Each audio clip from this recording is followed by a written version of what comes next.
The war room of the Galactic High Council had never been so full. 12 alien races sat around a table the size of a football field. Each one had sent their greatest generals, their smartest minds, their most decorated warriors. The Velthari, 8 feet tall, with 4 arms, and skin like stone. The Cress, cold, calculating with eyes that could see in the dark. The Orvani, ancient beings who had fought in wars before humans even had fire. And then there was the human.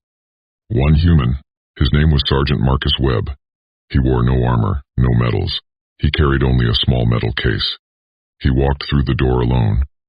The room went quiet, and then it didn't. The laughter started from the back.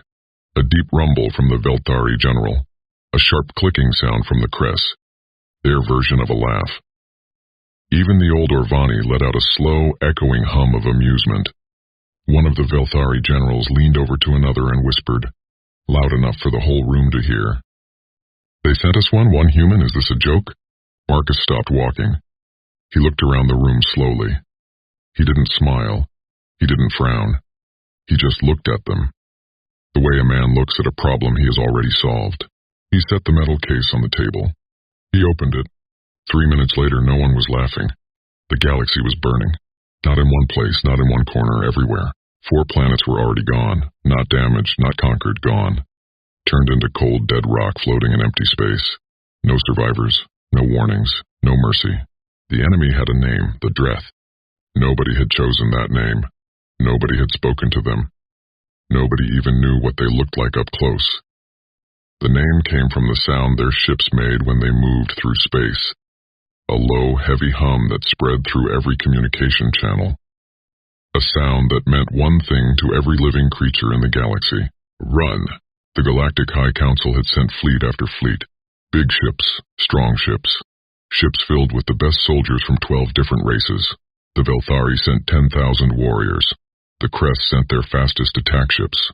The Orvani, ancient beings who had fought wars for thousands of years, sent their most powerful weapons. All of it failed. The Dreth didn't slow down. They didn't stop to fight. They moved like a wall, steady, silent, unstoppable, and everything in front of them disappeared. 6 years of war, 6 years of death, and the council was no closer to stopping them than the very first day. Inside the great council chamber, 12 generals sat around a table. Their faces were tired, their eyes were empty, they had run out of ideas. One of them spoke quietly. "We have tried everything." Nobody argued, because it was true. Outside the window, the stars looked peaceful, beautiful even. But somewhere out there, the Dreth were still moving, still coming, and nobody knew how to stop them. Earth's message to the council was short. 5 words. "We are sending someone helpful." That was it. No details, no list of weapons, no count of ships or soldiers, just 5 words and a arrival time. The council was confused, then annoyed, then angry. General Kroth, the biggest and loudest of the Velthari generals, crushed his metal cup with one hand when he heard the message. "Someone helpful?" he growled. "We are fighting a war.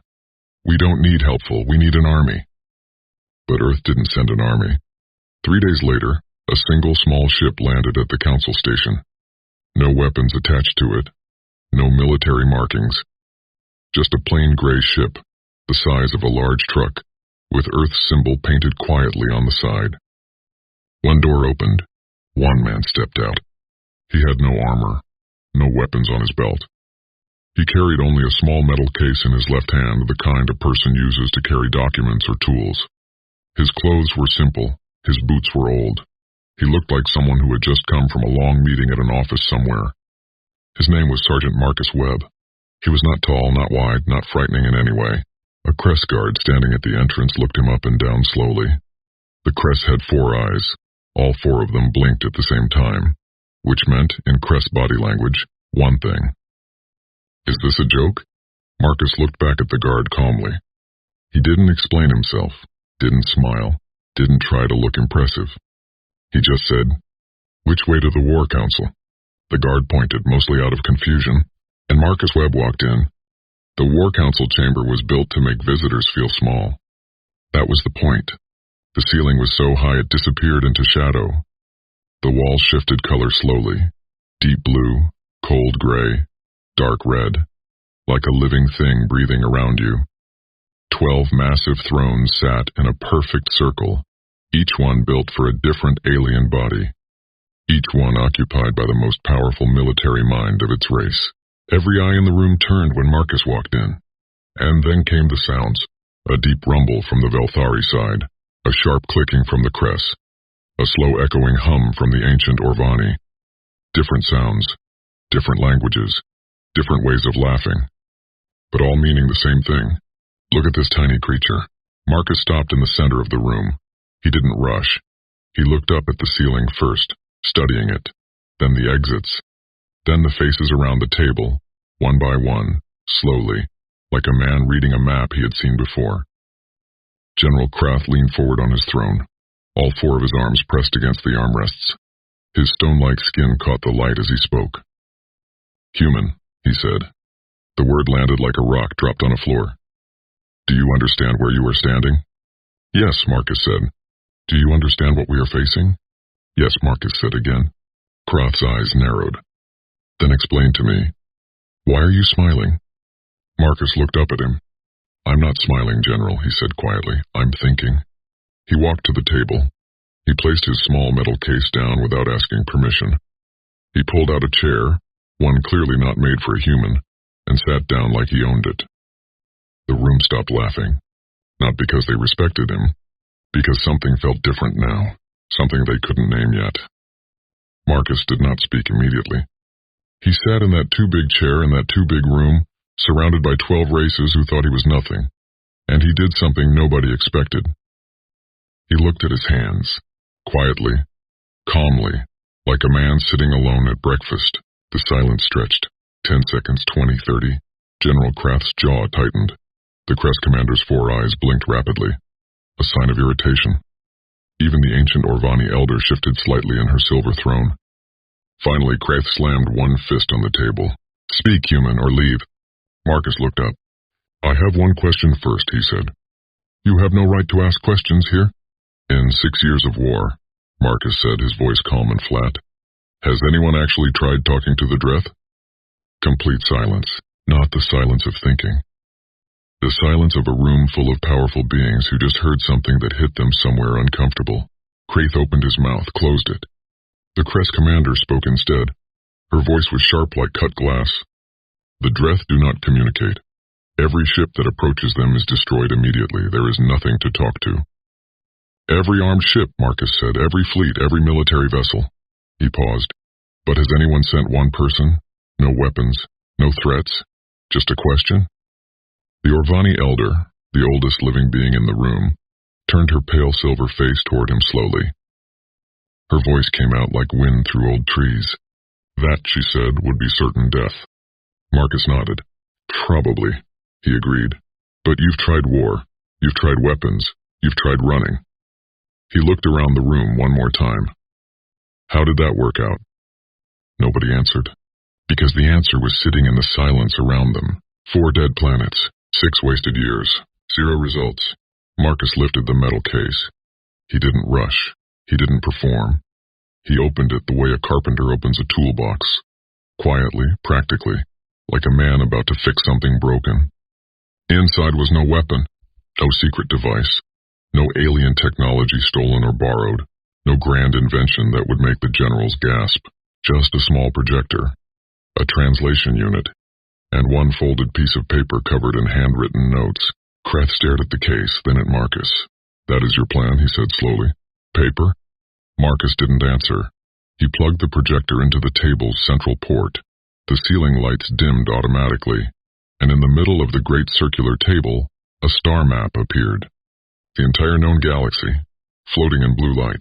"Look at the planets the Dreth destroyed," Marcus said. 12 generals looked. They had seen this map before. Many times. They had studied it, argued over it, lost sleep over it for 6 years. They saw what they always saw. Random destruction. A trail of dead worlds scattered across different regions. No clear direction. No military logic. Just chaos. Then Marcus drew a line. One straight line, connecting every destroyed planet in the exact order they were attacked. The room shifted. Because the line was not random at all. It was perfect. Clean. Deliberate. Like someone had taken a ruler and drawn it across the galaxy with careful, patient hands. The Crest commander stood up slowly from her throne. Her four eyes followed the line to where it ended. A small, unexplored region of dark space that no council race had ever charted. Empty, ignored, forgotten. "They are not destroying randomly," she said. Her voice was barely a whisper. "No," Marcus said. "They are going somewhere." He looked around the room. Every face was different, every species showed emotion differently. But in that moment, every single one of them wore the exact same expression. The council argued for 2 full days. Marcus waited. He didn't pace the halls, didn't send messages back to Earth, didn't complain about the food, which was terrible for humans, by the way. 3 different council members offered him things that were technically classified as food on their planets, but looked to Marcus like wet rocks and purple smoke. He ate the purple smoke one. It tasted like burnt plastic. He didn't complain. He just waited. On the second day, the council called him back in. They had made a decision. 1 ship, small and fast. No active weapon systems, a sign of peace to the Dreth. No military flags, no council markings. Just a quiet vessel moving through open space like it had nothing to hide. Marcus would go first. 2 Orvani translators would come, the oldest and most experienced in the galaxy. And 1 Velthari soldier, insisted upon personally by Krath, who did not trust the human enough to let him travel alone into enemy space. The soldier's name was Dren. She was young for a Velthari, only 200 years old. Built like a wall, quiet like a shadow. She had survived 3 major battles not by being the strongest in the room, but by being the fastest to read danger before it arrived. She didn't trust Marcus at all. On the second day of the journey, she sat across from him in the small ship cabin and watched him the way a guard watches a door. Finally she spoke. "You are not afraid," she said. It wasn't a question, it was an accusation. Marcus looked away from the stars outside the window. "I am afraid," he said simply, "every single minute." Dren's eyes narrowed. "You don't look it." "I know," he said. "That's the part I've practiced most." Dren had no answer for that. She looked back at the stars, and somewhere ahead in the darkness, and something enormous was already moving toward them. No alarm prepared them for it, because no alarm was fast enough. One moment, empty space, black and silent and still, just stars sitting quietly in the dark like they always did. Then it was simply there. The Dreth ship didn't appear slowly, didn't fly in from a distance. It was just suddenly present, the way a mountain is present when fog lifts, like it had always been there, and the universe had simply forgotten to show it. It was enormous, not big like a warship, not big like a space station, big like a continent, like someone had taken a small moon and taught it to move.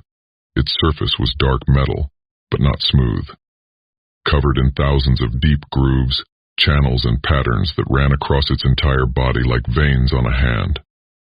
And it was completely silent. Every alarm on the small human ship screamed at once. The 2 Orvani translators grabbed each other. Their silver skin turned almost white.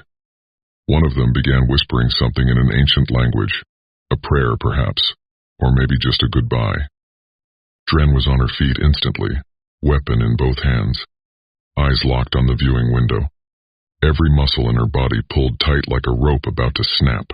"Webb," she said. Her voice was controlled, but barely. "Webb, we need to move." "Don't," Marcus said. He was already at the communication panel. His metal case was open beside him. His hands moved quickly but without panic, the way hands move when they have practiced something 1,000 times in a quiet room alone. He activated the translation unit. He took one slow breath, and he sent a message to the largest, most terrifying ship anyone on board had ever seen. Not a threat, not a surrender. Just 3 words. "Where are you going?" 30 seconds of silence. Then the Dreth answered. The Orvani translator turned to Marcus. Her ancient face had seen 1,000 years of history. She had translated dying languages and forgotten words and messages from civilizations that no longer existed, but her hands were shaking. "They say," she whispered, "we are running." The word sat in the air like smoke. Running. Dren lowered her weapon slowly, not because the danger was gone, but because her mind was suddenly too busy to hold it up. Running, she repeated. The Dreth are running. From what? Marcus asked the translator quietly. The old Orvani woman turned back to the communication panel. Her fingers moved carefully across the translation unit, each movement slow and deliberate like someone diffusing something dangerous. The answer came back in pieces, and each piece was worse than the last. Something existed beyond the known galaxy, far out, past every mapped star, past every explored region, past the last place any council ship had ever traveled, a place so distant that no race had ever bothered to look there. Something lived in that darkness. It had no name in any language. The Dreth called it simply the Hollow, because wherever it passed everything became hollow. Empty. Gone. Not destroyed like a bomb destroys. Gone like a candle goes out. Like something reaching into the universe and quietly switching off the light. It consumed stars. Not quickly, not violently, slowly and completely, the way the ocean swallows a beach, one star at a time, moving in one direction, never stopping, never changing course, never hurrying, because it didn't need to hurry. The Dreth had first encountered it 112 years ago. They had tried to fight it, lost everything. Then they ran, and they had been running ever since, cutting through the galaxy, consuming energy from planets to keep their enormous ship moving, too desperate to stop, too frightened to explain. They had tried communicating once before, long ago. A small alien race panicked and attacked immediately.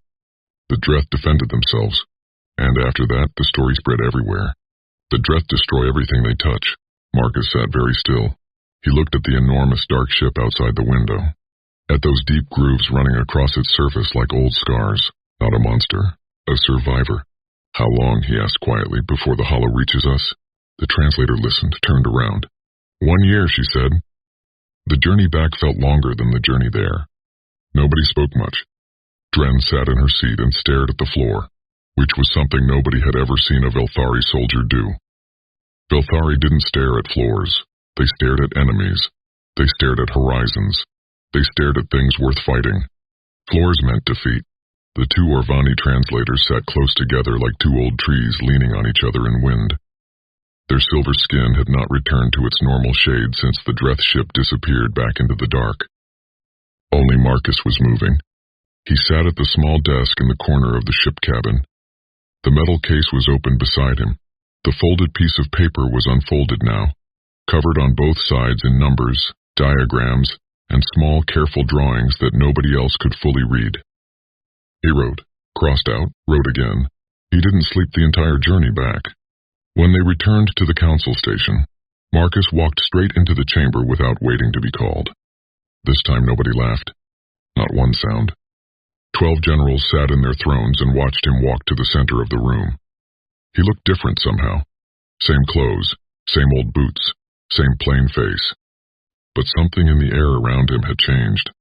He spoke clearly. No drama. No long introduction. The Dreth will stop destroying planets, he said. They will stop running. They will settle in a region the Council chooses and protects. In return, they share everything, every piece of knowledge they have collected about the Hollow in 112 years. And why, said Krath slowly, would the Dreth agree to this? Because I already asked them, Marcus said, on the way back. Silence. And the Hollow itself? The Orvani elder asked, her ancient voice barely above a breath. What do we do about something that consumed stars and defeated the Dreth entirely? Marcus opened his case one final time. He placed the paper on the table, now covered completely in calculations and designs. The Dreth are powerful, he said, but they only know one way to survive and run. The Hollow has chased the same prey the same way for 1,000,000 years. He looked around the room slowly. It has never met 12 different races who think 12 completely different ways. It has never faced anyone who adapts. He pressed his hand flat on the paper. So we stop running, he said, and we build something it has never seen before. Krath looked at him for a very long time, the stone-skinned general who had laughed 3 days ago, who had crushed a metal cup in his hand, who had looked at this small, plain human and seen absolutely nothing worth respecting. He looked at Marcus now like a soldier looks at a commander. You are a very strange creature, he said quietly. Marcus almost smiled. Yeah, he said, we get that a lot. The history books would argue later about the exact moment everything changed. Some said it was when Marcus drew the line across the star map. Others said it was when the Dreth answered that first message. A few historians pointed to the moment Krath looked at a human and forgot to feel superior. But most agreed on one thing. It happened in 3 minutes. 3 minutes from when Marcus placed that small metal case on the council table to when the last laugh died in the room. 3 minutes to unravel 6 years of failure. 3 minutes to change the direction of an entire galaxy. The war between the council races and the Dreth ended quietly. No ceremony, no grand speeches, just an agreement, written in 12 languages in one human hand, signed aboard a plain gray ship floating in open space. The Dreth settled in a quiet region near the galaxy's outer edge. They shared everything. 112 years of data about the Hollow, its speed, its patterns, its one weakness, which Marcus had already suspected from the numbers on his paper. It was slow, unstoppably powerful but breathtakingly slow, and it had never once changed direction in a million years. Because nothing had ever made it need to. What happened when the Hollow finally arrived at the galaxy's edge 1 year later? That is a different story. A longer one. One that belongs to all 12 races together. And the Dreth. And one quiet human who brought a metal case instead of an army. But this story ends here, with Dren, the young Veltari soldier, sitting across from a journalist 3 years later. The journalist leaned forward.